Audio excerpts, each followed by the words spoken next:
ನಿಮ್ಮ favourite serials ಈಗ ಟಿವಿಗಿಂತ ಮುಂಚೆ ಸನ್ ನೆಕ್ಸ್ಟ್ ಆಪ್ ನಲ್ಲಿ ಜಾಲಿಯಾಗಿ ಎಲ್ಲರಿಗಿಂತ ಮುಂಚೆ ನೋಡಿ.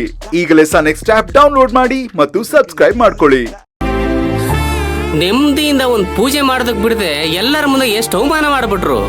ಆದ್ರೆ ಒಂದು ಸಂತೋಷದ ವಿಷಯ ಏನಪ್ಪಾ ಅಂತಂದ್ರೆ, ನಮ್ಮ ಚಿಕ್ಕ ಯಜಮಾನ್ರು ಬಂದು ನಿನ್ನ ಆಸೆ ಎಲ್ಲ ನೆರವೇರಿಸಿದ್ರಲ್ಲ, ಅದು ಇಷ್ಟರಲ್ಲೇ ಗೊತ್ತಾಗುತ್ತೆ ನಮ್ಮ ಚಿಕ್ಕ ಯಜಮಾನ್ರು ನಿನ್ನೆಷ್ಟು ಪ್ರೀತಿ ಮಾಡ್ತಾರೆ ಅಂತ. ನಿಜ ತಾನೇ? ಅದು ಪ್ರೀತಿನೋ ಏನೋ ನನಗಂತೂ ಗೊತ್ತಿಲ್ಲ ಅಣ್ಣ. ಆದ್ರೆ ಇವತ್ತಿನ ಅವ್ರ ನಡವಳಿಕೆ ನನಗೆ ತುಂಬಾನೇ ಖುಷಿ ಕೊಡ್ತು. ಅದು ಅವ್ರ ತಾಯಿ ಮೇಲಿರೋ ಕೋಪಕ್ಕೆ ಹಾಗೆ ಮಾಡಿರ್ಬೋದೇನೋ, ಆದ್ರೆ ನನ್ನ ತಾಯಿ ಆತ್ಮಕ್ಕೆ ಶಾಂತಿ ಆಗೋ ತರ ಮಾಡ್ಬಿಟ್ರು ಅಣ್ಣ. ಅಷ್ಟು ಸಾಕು. ಅದೇ ನಮ್ಮ ಚಿಕ್ಕ ಯಜಮಾನ್ರು. ನೋಡಮ್ಮ, ನಮ್ಮಮ್ಮವರು ನಿನ್ ಮೇಲೆ ಕೋಪ ಮಾಡ್ಕೋಬಹುದು, ಒಂದ್ 4 ಮಾತು ಬೈಬೋದು, ನಿಜ. ಆದ್ರೆ ದೇವ್ರಂತ ನಮ್ ದೊಡ್ಡ ಯಜಮಾನ್ರು, ನಮ್ ಚಿಕ್ಕ ಯಜಮಾನ್ರು ನಿನ್ನ ರಕ್ಷಣೆಗಿರೋವರೆಗೂ ನಿನ್ಗೇನು ಆಗಲ್ಲ ಅನ್ನೋ ಬಲವಾದ ನಂಬಿಕೆ ಕಣಮ್ಮ ನಂದು.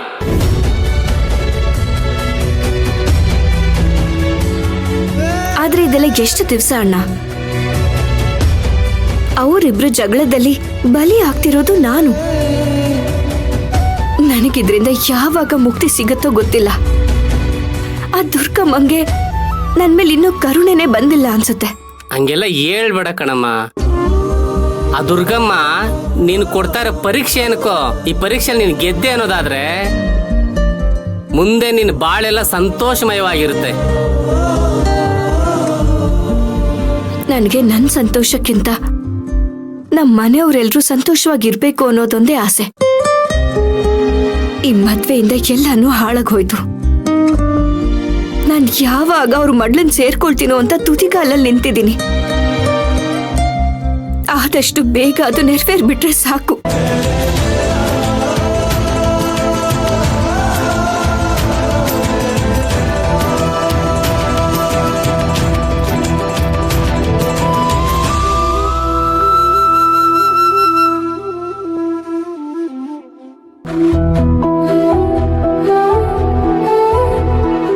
ಡ್ಯಾಡ್, ಏನು ನಿಂದಿನ್ನೂ ಮುಗ್ದಿಲ್ವಾ?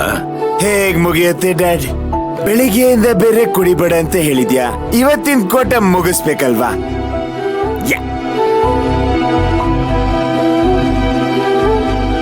ಒಂದ್ ದಿವ್ಸ ಎಣ್ಣೆ ತಗೊಳ್ದೆ ಹೋದ್ರೆ ಅದನ್ನ ಮುಗಿಸ್ಬೇಕು ಅನ್ನೋದು ಗೊತ್ತಾಗತ್ತೆ. ಆದ್ರೆ ನಿನ್ ಹೆಂಡತಿ ಮನ್ಸಲ್ಲಿ ಏನಿದೆ ಅನ್ನೋದು ಗೊತ್ತಾಗೋದಿಲ್ಲ ಅಲ್ವಾ? ಈಗೇನಾಯ್ತು ಡ್ಯಾಡ್? ಸಿಂಗರಿ ಖುಷಿ ಆಗೋ ರೀತಿನೇ ನಡ್ಕೊಂಡಲ್ವಾ? ಆಕ್ಚುಲಿ ಇವತ್ತು ಇನ್ನೊಂದು ಸರ್ಪ್ರೈಸಿಂಗ್ ಮ್ಯಾಟ್ರ್. ಏನ್ ಗೊತ್ತಾ? ಸಿಂಗಾರಿ ಖುಷಿಯಿಂದ ನನಗ್ ಬಂದು ಥ್ಯಾಂಕ್ಸ್ ಹೇಳಿದ್ಲು. ಮದುವೆ ಆದಾಗಿಂದ ಇಲ್ಲಿವರೆಗೂ ಅವಳು ಮೈ ಮೇಲೆ ಬರೀ ದುರ್ಗಮ್ಮನ ಅವತಾರನೇ ನೋಡ್ತಿದ್ದೆ. ಇವತ್ತೇ ಫಾರ್ ದ ಫಸ್ಟ್ ಟೈಮ್ ಸಿಂಗಾರಿ ಬಂಗಾರಿ ಆಗಿತ್ತು. ಅದೇ ಅವಳ ಗುಣ ಕಣೋ. ಹೆಣ್ಮಕ್ಳ ಮನಸ್ಸು ಬೆಣ್ಣೆ ಇದ್ದಾಗೆ, ಅದನ್ನ ಜಾರದ ಹಾಗೆ ಜೋಪಾನವಾಗಿ ನೋಡ್ಕೋಬೇಕು. ಜಾರೋಗಿದ್ದಕ್ಕೆ ತಾರಕ್ ಬಿಡ್ತಾನ, ಹಾಗಂತ ಕೈಯಲ್ಲೂ ಇಟ್ಕೊಳ್ಳಲ್ಲ. ಪರವಾಗಿಲ್ಲ ಕಣೋ, ಇತ್ತೀಚೆಗೆ ಚೆನ್ನಾಗಿ ಮಾತಾಡೋದು ಕಲ್ತ್ಬಿಟ್ಟಿದ್ಯಾ. ಎಲ್ಲ ನಿನ್ ಸಮಸ್ಯೆ ದೋಷ ಡ್ಯಾಡ್. ಹಾಗಾಗಿ ರಾಜಕಾರಣಿಗಳ ತರ ಮದುವೆ ಬಗ್ಗೆ ಪುಂಕ್ತಾ ಇರ್ತಾರಲ್ವಾ, ಅದೆಲ್ಲ ನನ್ನ ತಲೆಯಲ್ಲಿ ಹಾಗೆ ಕೂತ್ಬಿಟ್ಟಿದೆ.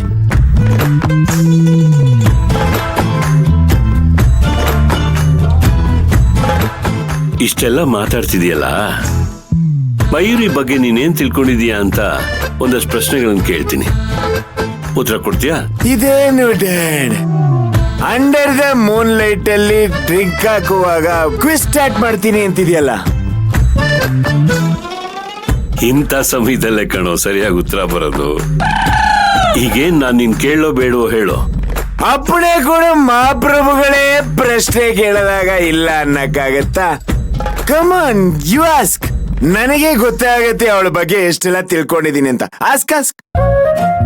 ಅವಳು ಹೆಚ್ಚಿಗೆ ಖುಷಿಯಾಗಿರೋದು ಯಾವ ಟೈಮಲ್ಲಿ? ಸಿಂಪಲ್, ಅವ್ರಪ್ಪ ಅವ್ರ ಅಜ್ಜಿ ಜೊತೆ ಖುಷಿಯಾಗಿ ಮಾತಾಡ್ತಿರುವಾಗ. ಹಾಗೆ ನಿನ್ ಜೊತೆ ಇರುವಾಗ ಖುಷಿಯಾಗಿರ್ಬೇಕು ಅಂತ ಅನ್ಸಲ್ವಾ ಅವಳಿಗೆ? ಅನ್ಸುತ್ತೆ. ಆದ್ರೆ ನನ್ನ ನೋಡ್ತಿದ್ದಾಗೆ ಕಾಫಿ ಮೇಲೆ ನೊಣ ಕೂತಾಗ ಆಡ್ತಾಳೆ. ಈಗ ಪ್ರೋಗ್ರಾಮ್ ಅವಳಿಗೆ, ಅದಕ್ಕೆ ನೋಡ್ತಿದ್ದಾಗೆ ಸುಮ್ನೆ ಆಗೋಗ್ಬಿಡ್ತೀನಿ. Durgamma, god bless sir.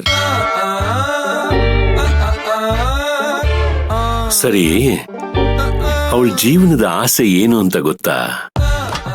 ಇನ್ನೇನು ಡ್ಯಾಡ್, ಸಿಂಪಲ್.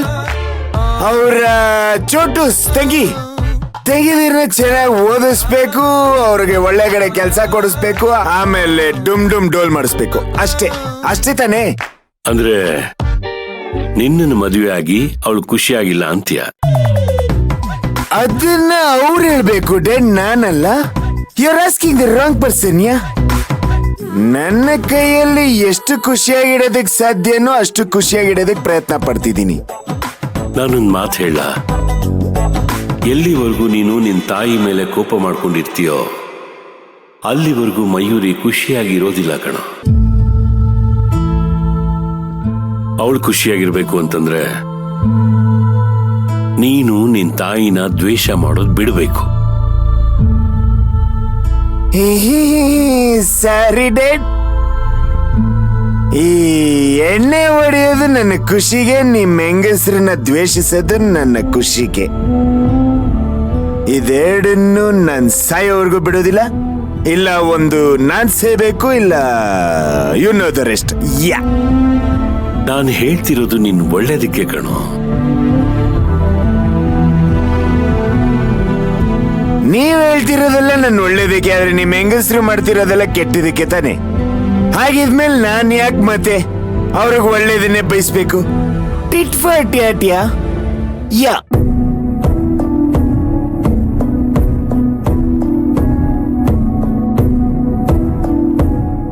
ಸರಿ, ಇವಾಗ ಇದನ್ನೆಲ್ಲ ಬಿಟ್ಟಾಕಿ.